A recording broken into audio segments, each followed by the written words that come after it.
Then also something else you need to think constantly, just like any other crop, the crop needs to be feeding. Feeding, I normally tell farmers that it has to, where possible, and the best way to do it, you need to feed the crop according to the crop growth stage. So when the crop is at the establishment stage or the newly transplanted crop, just feed it something high in phosphorus, be it the basal fertilizer, be it the foliar feeding. Ensure that is the key nutrient or the key element you need to consider. Why? Because the focus is root development.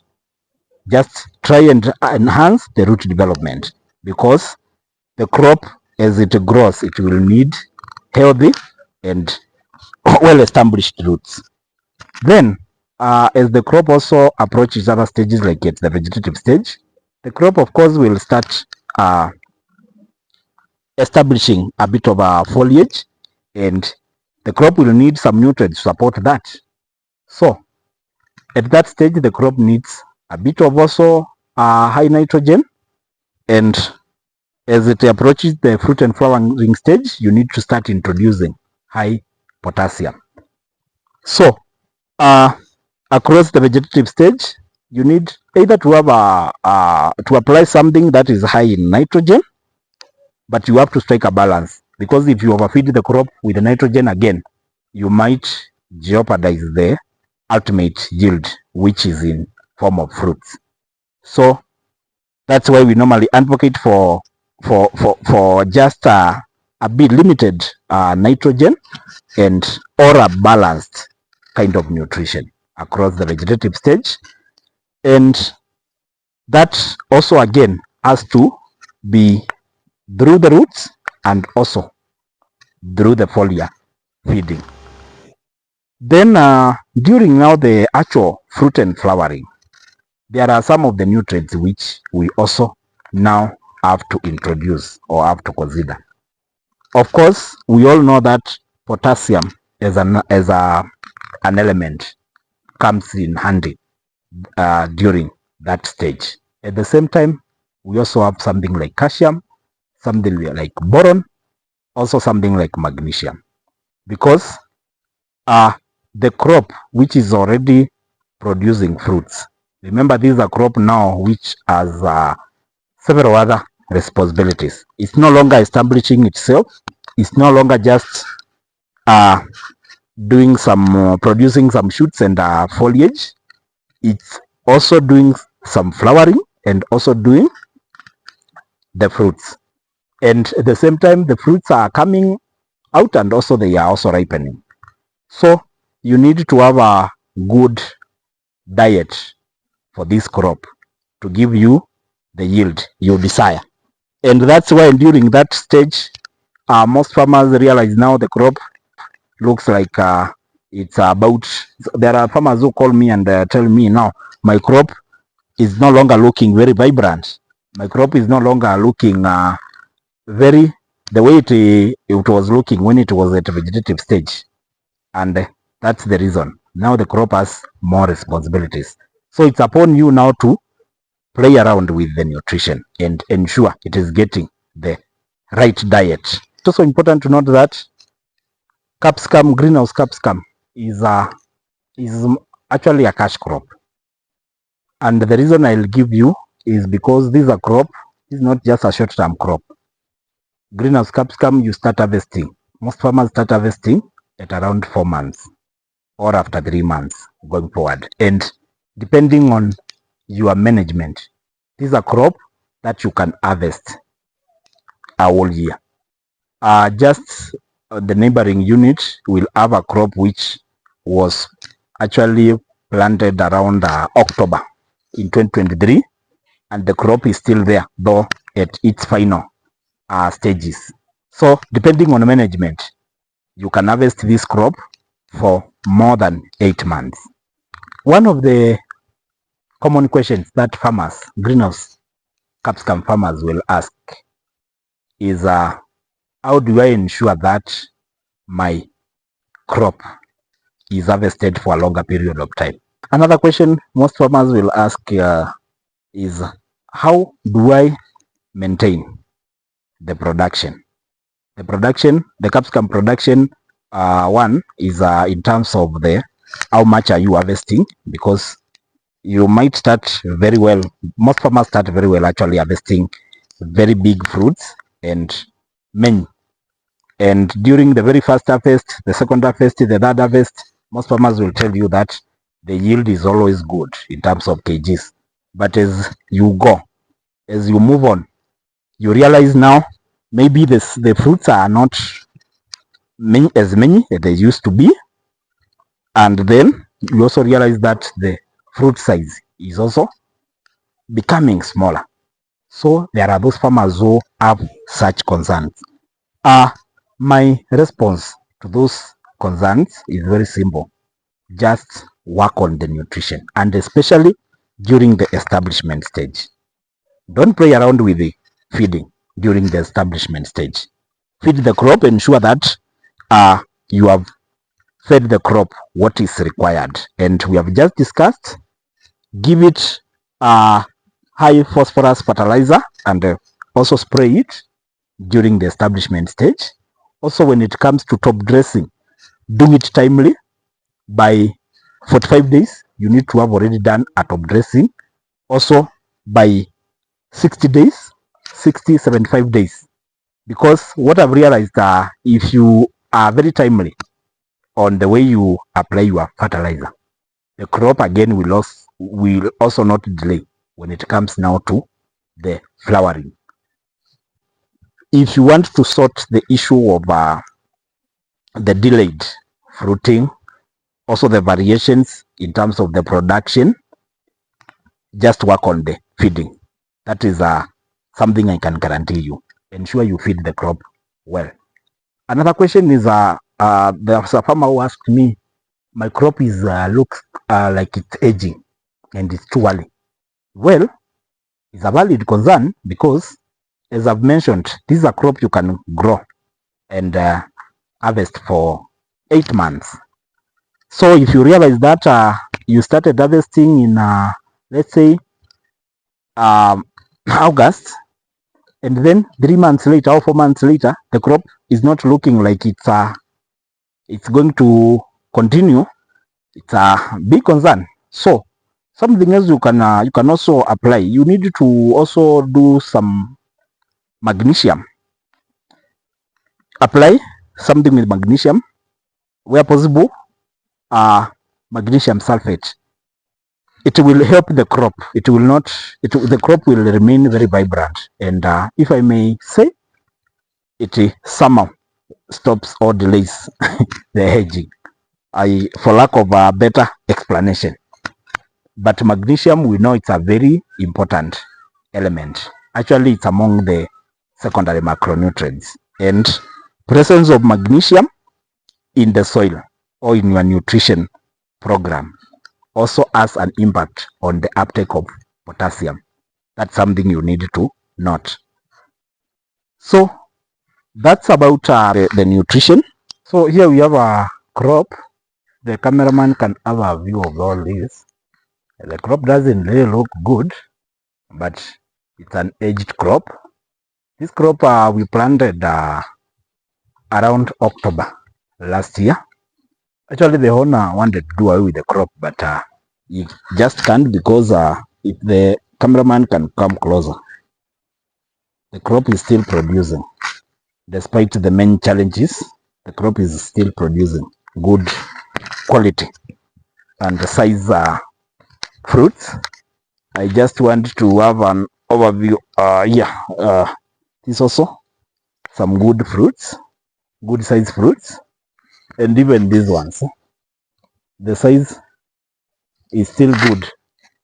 Even this one, because one of the issues or one of the challenges, and when you see farmers doing away with their crop, is when the crop is already giving you very small size fruits. So this one was supposed to be removed, and then the place prepared for a new establishment. But we have to give these fruits a chance, because they are they are good. But not that this crop was planted October last year. Today is 1st October. So the crop, this crop has been harvested or has been there for 1 year. Is that today? So the take home here is it's all depends on how you feed your crop. And I understand here we have a very good program, feeding program for the basal fertilizer for the foliar feeding, and we also introduced a fertigation system. So I mentioned that this farmer actually has a more of a small scale way of fertigation. Fertigation for many farmers, the advanced farmers, they know it. This is where we apply the fertilizer. Basically, how we apply the soluble fertilizers using the drip lines. So our fertigation chamber or our improvised fertigation is this one. Actually, it's not really improvised. It's something that is in the market. We call it a Venturi system. Venturi system, I'm sure most farmers have heard about it, but the adoption, not many farmers have really adopted this. This is good because you need to balance. You need to feed the crop with the fertilizers, the normal fertilizers, and the foliar feeding, and also where possible, and especially when the crop is at advanced stages, you can do soluble fertilizers. And the way to do them, we normally apply them through the drip lines. So basically, this is where the source of water, and these are the main pipe, and then there are connections that now connects it to the drip lines inside the greenhouses. But now, though this is a bit technical, this is where now the Venturi system is connected with the main drip lines. And basically what happens is the water is flowing. You mix your chemicals here. That is the soluble fertilizers. They can even be the fungicides for drenching or the insecticides for drenching. And then you mix them. And then I wish the system was working, but today we are not irrigating. But using this pipe, you just insert it inside the solution, and as the water flows, the physics people will understand this better. There is a more of a sanction, so it just sucks this solution. So how do you determine how much you need to put here? You determine, or we check the concentration inside the inside the greenhouse, or what is being deposited, what is the concentration, and the concentration actually is in terms of the EC. Then there are some of the important practices which now these ones have to do with the capsicum now as a crop. And I understand there are farmers who didn't get it right on what exactly is supposed to this crop, what are some supported several. So there are farmers who like just tying the crop, and then they continue supporting it as the crop grows. Normally, we don't encourage tying the crop directly. You can just do what these people have done, what this farmer has done. Yeah, the threads. If you look at the origin of the thread, it's just outside somewhere. Just be creative and ensure that you can hook it just beside or adjacent to the crop, and then start supporting the crop. That is one of the important practices. The other practices which I can mention, maybe if the cameraman can follow me. Sometimes we also have a problem of some very funny looking, especially as the crop grows. Very funny looking crop which looks like this, like not very appealing. I'm trying to see if we have one, but for this one we don't have. So we have a very, like it has shrink, something that is shrinking, and then you realize the crop is just like that. So people ask why is my crop, and then you'll be given so many reasons, maybe this, maybe this and this. One of the basic reasons is the pollination. So it's normally advised or recommended that as you move, you can just shake these threads, especially during the flowering stage, just to ensure that the pollination is happening. Remember, as we said, these are under controlled conditions. We don't have bees here to facilitate the pollination. We don't have wind to facilitate the pollination, and it's upon us to be creative and see how we can do it. Well, the practices you are supposed to do or to carry out. One is the removal of the lateral shoots, because the cameraman can come closer. You plant a single crop and then you realize that the crop, as it grows, it starts producing some branches or some shoots. It's always important, and this does not only apply on capsicum, even in tomatoes. We normally encourage the apical dominance. The apical dominance are the shoots, which the upright shoots. We have some shoots which try to develop, like if you look at these ones, I think these ones, some pruning happened here. Shoots which we call lateral or suckers. It is good to remove those suckers or those lateral shoots. Number two, the very first, what happens to the first flowers? We call it the mother flower. It's important. Just pinch it. Just remove it. And there are those farmers who ask, what happens if you leave it? Because I understand there are so many farmers who don't even remove it. That one will be answered. The crop itself will answer you. If you don't pick it, soon as the crop grows, you'll start complaining. This crop is not producing more flowers up on the upper part. Reason being, you encouraged the mother plant and you nurtured it to produce fruits. So most of the concentration is on the fruiting of those fruits, of the first flowers. So the very first flowers we normally encourage, or we normally recommend you just pinch it, because again, when they come out, sometimes it's still too early for the crop to start producing. So that is one of the practice. Another practice is what we call trellising. I don't want to call it staking, and it's basically what you are seeing, what you can see. These are just but threads. So why do we have to do this? Just to support the crop, because the capsicum as a crop, the branches are normally very fragile. They can break, and sometimes, especially the very first fruits, they are normally very big.